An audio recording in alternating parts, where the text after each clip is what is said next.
Muy buenas, mi nombre es Daniel Domenech y voy a presentar mi trabajo de fin de grado en física titulado Introducción a la reconstrucción de trazas de partículas con herramientas avanzadas. Al igual que en la memoria, esta presentación se va a dividir en tres partes. La primera ofrecerá un contexto actual de la física de partículas, la segunda parte describirá el experimento LHCb y la última nos introducirá al campo de la reconstrucción de trazas de partículas y al análisis de datos realizado por el alumno. Empezando por el contexto teórico, introducimos el modelo estándar. El modelo estándar actualmente es la teoría aceptada por los físicos de partículas para describir los componentes fundamentales de la materia y sus interacciones.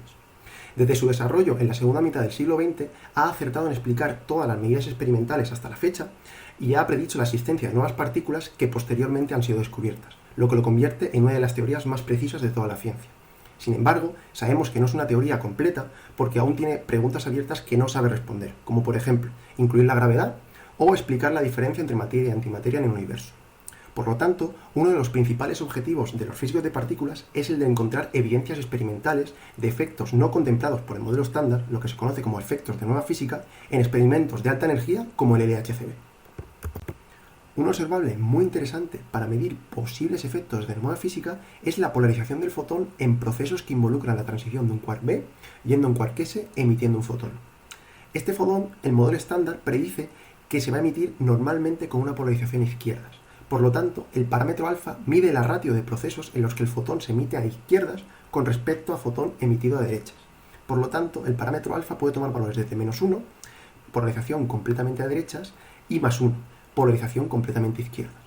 Por lo tanto, cualquier desviación del parámetro experimental alfa respecto al valor de alfa predicho por el modelo estándar sería una prueba de que el modelo estándar falla al describir este proceso y una teoría más completa sería necesaria.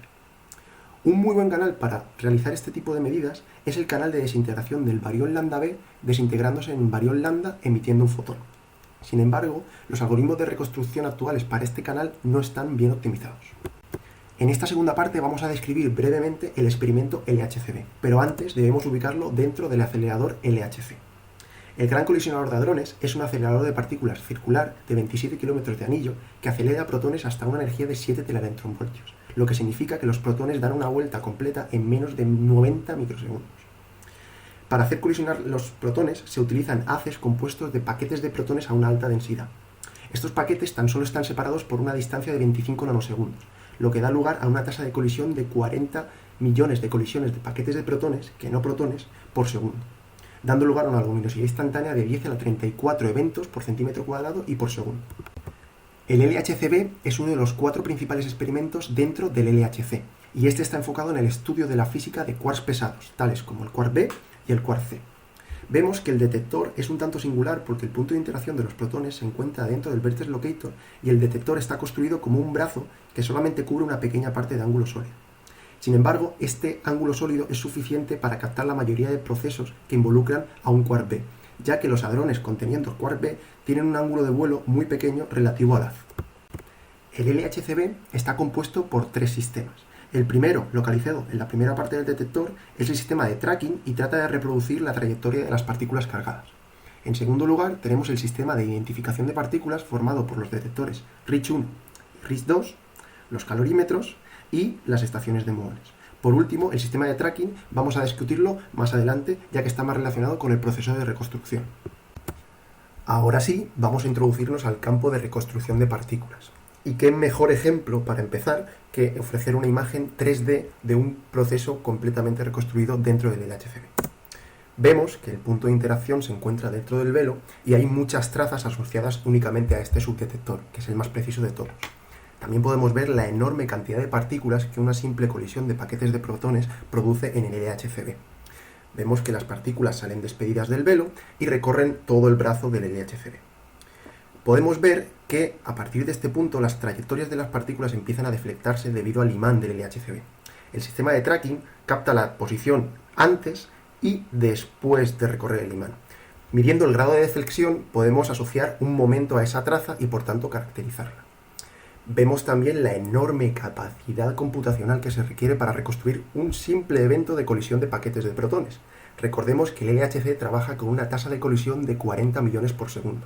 Por tanto, los recursos computacionales no permiten una reconstrucción completa de todos esos sucesos, además que la mayoría de ellos no aportan información relevante. Por lo tanto, debe haber un sistema que decida qué eventos reconstruir completamente para guardarlos solo los más interesantes para el LHCb. Este sistema es el Trigger System y está separado en 3 etapas. El trigger basado en hardware L0 toma la decisión de conservar o retirar el evento en base a la información de los detectores. Luego está el High Level Trigger, basado en software, que está separado también en 2 partes. HTL1 solamente realiza una reconstrucción parcial del evento para tomar la decisión. Aquellos eventos que pasan el filtro entran en HTL2 y ahora sí, de nuevo, se reconstruye completamente el evento para guardar en disco o no. Vemos la eficiencia de este Trigger System ya que parte de una tasa de colisión de 40 MHz a solamente guardar en disco 2000 eventos por segundo. Debido al incremento de luminosidad en la próxima actualización del LHCb, el sistema L0 basado en hardware va a empezar a ser ineficiente, por lo que tendrá que ser eliminado del sistema de trigger. Es decir, todo el proceso de filtro va a estar basado en software, por lo que es muy importante tener algoritmos eficientes para el próximo Run 3 que tendrá lugar el próximo año. Un concepto muy importante para nuestro trabajo es el concepto de tipo de traza. Hay diferentes tipos de trazas, pero solamente nombraremos 2. Las más importantes son las long tracks, que tienen información de los 3 detectores del sistema de tracking y contienen la mejor resolución temporal y de momento. Por otro lado, las downstream tracks no tienen información del velo y por tanto están reconstruidas con peor precisión. Normalmente este tipo de trazas están asociadas a partículas de larga vida media que decaen fuera del velo, como es el caso de nuestro barión lambda en nuestro canal de interés lambda beta lambda gamma. Actualmente, los algoritmos downstream para este canal en concreto son tan ineficientes que no se incluyen en el proceso de reconstrucción de HTL1. Por lo tanto, nuestro principal objetivo de este TFG es encontrar alguna manera de mejorar el timing, es decir, el tiempo que se dedica a cada evento en HTL1, para así poder incluir estos algoritmos. Para ello, el trabajo del alumno en este TFG se ha centrado en el análisis de las Global Event Variables. Las variables de evento global contienen información sobre una colisión de paquetes de protones, estudiando los productos de esta colisión como un conjunto, dando información sobre la topología del evento. Es decir, las Global Event Variables no nos van a decir información individual, tales como cuál es la trayectoria de esta traza o qué partícula está asociada a esta traza. Sin embargo, las Global Event Variables nos dan 2 tipos de información. En primer lugar, las Hit Variables nos dicen cuál ha sido la ocupación de los subdetectores en cada colisión, es decir, el número de detecciones, puntos azules, en cada subdetector por evento. Después están las Tracking Variables, que nos dicen el número de trazas reconstruidas en ese evento, es decir, el número de líneas rojas en este gráfico. Obviamente, las Hit Variables provienen directamente de la información de los subdetectores, en cambio, las Tracking Variables emergen después del proceso de reconstrucción. Para entender el comportamiento de las Global Event Variables, a lo largo de este trabajo se han usado una gran cantidad de simulaciones en Monte Carlo de colisiones de paquetes de protones para que estos sean reconstruidos con algoritmos de HLT1. Las simulaciones Monte Carlo usadas en este trabajo se dividen en 2 grandes grupos. Por un lado, tenemos los eventos de minimum bias, que son simulaciones a las que no se les obliga a incluir ninguna desintegración en particular.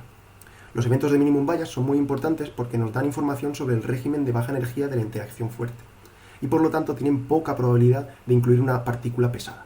Y por lo tanto, en este trabajo serán tratados como background.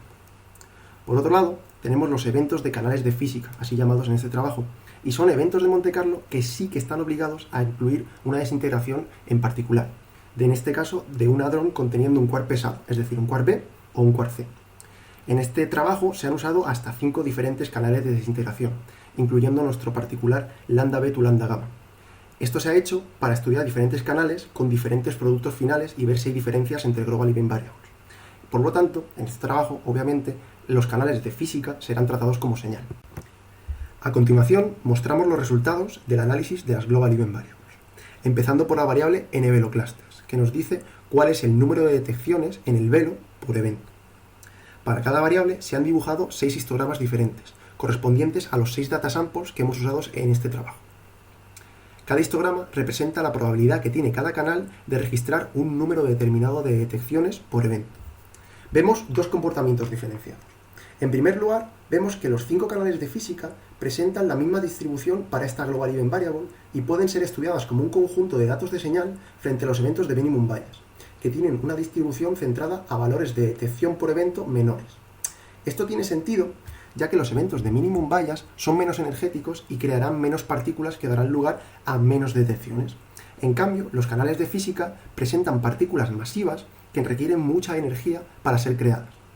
esta gran energía, aparte de ser empleada para crear esta partícula, también va a crear muchas partículas más y por lo tanto van a haber más detecciones en los subdetectores. Este argumento relacionado con la energía del proceso cobra sentido cuando representamos las 9 Global Event Variables relacionadas con hits a la vez, ya que vemos que en todas ellas la distribución asociada a los canales de física presenta una distribución centrada hacia valores de detección por evento mayor que en minimum bias. Es decir, en todos los subdetectores, un evento típico conteniendo un canal interesante de física tiene de media más detecciones por evento que un canal que no tiene una desintegración interesante. La misma lógica se sigue en las variables asociadas con el proceso de reconstrucción. Vemos también que para cualquier tipo de trazas, un evento reconstruye más trazas si ese evento contiene un canal interesante de física y no un evento de minimum bias. Para concluir este estudio, vamos a estudiar la correlación entre Global Event Variables. Lo que más nos sorprende es que la mayoría de Global Event Variables, tanto de HIT como de TRACS, están altamente correlacionadas entre sí. Las únicas que no están tan correlacionadas entre el resto son las coordenadas asociadas a las estaciones de muones. Esto tiene sentido, ya que, como hemos dicho, un evento energético creará muchas partículas que dejarán muchas detecciones en los detectores y con esas detecciones se podrán reconstruir más trazas de partículas. Por lo tanto, el estudio de las Global Event Variables en este trabajo de fin de grado llega a las siguientes conclusiones. En primer lugar, hemos visto diferencias significativas para la gran mayoría de Global Event Variables entre eventos de minimum bias y eventos de canales de física. Dentro de los canales de física, hemos visto que los 5 data samples presentan el mismo comportamiento para la gran mayoría de Global Event Variables, por lo que es posible estudiarlos como un conjunto de datos de señal frente al minimum bias como background. Y por último, hemos visto que la mayoría de Global Event Variables están altamente correlacionadas entre sí, tanto para los canales de minimum bias como los canales de física. Por lo que se puede decir que las tracking variables no tienen mucha más información de distinción que las hit variables. Por lo tanto, podemos extraer estas conclusiones para llegar a una conclusión aún más potente y decir que es posible implementar un filtro basado solamente en Global Event Variables para desechar eventos de minimum bias antes de la reconstrucción en HLT1, que sabemos que computacionalmente es muy costosa. En esta última parte de la presentación se exponen brevemente dos de los filtros empleados en el trabajo de fin de grado para descartar eventos de minimum bias. En primer lugar, entrenamos una BDT, que no es más que un algoritmo de clasificación basado en Machine Learning que encuentra la combinación óptima de variables para hacer la mayor discriminación entre dos grupos de datos. Esta BDT asigna correctamente una mayor probabilidad a los canales de física de que sus eventos tengan más probabilidad de ser señal antes que los eventos de minimum bias. Por lo tanto, el filtro consiste en realizar un corte lineal en la variable de probabilidad que deseche todos aquellos eventos que tienen una menor probabilidad de ser señal que la variable. El rendimiento de esta BDT queda sintetizada en esta tabla, donde se presentan varios cortes para la variable de probabilidad. Un corte en 0,2 mantiene casi la totalidad de eventos de física mientras rechaza más del 14% de eventos de minimum bias. Cortes más agresivos rechazan más cantidad de datos, pero siguen manteniendo una buena proporción de eventos de física, mientras rechazan mucho más eventos de minimum bias. Por ejemplo, cortes en 0,3 y 0,4 mantienen más del 94 y el 87% de canales de física, mientras rechaza más del 27 y 43% de minimum bias, respectivamente. Debido a la alta correlación entre casi todas las Global Event Variables, también se ha probado un filtro en la que solo una variable es la que realiza el descarte. En este caso va a ser n-velo clusters porque de entre todos los subdetectores el velo es el detector más preciso de todos. Siguiendo el mismo procedimiento que en la BDT y comparando ambas tablas, llegamos a la conclusión que un corte lineal en una variable llega a la misma eficiencia de señal y rechazo de minimum bias que la BDT, lo que confirma que una BDT en un problema con variables muy correlacionadas no tiene gran potencia de discriminación. Finally, to sum up, we can conclude the following statements.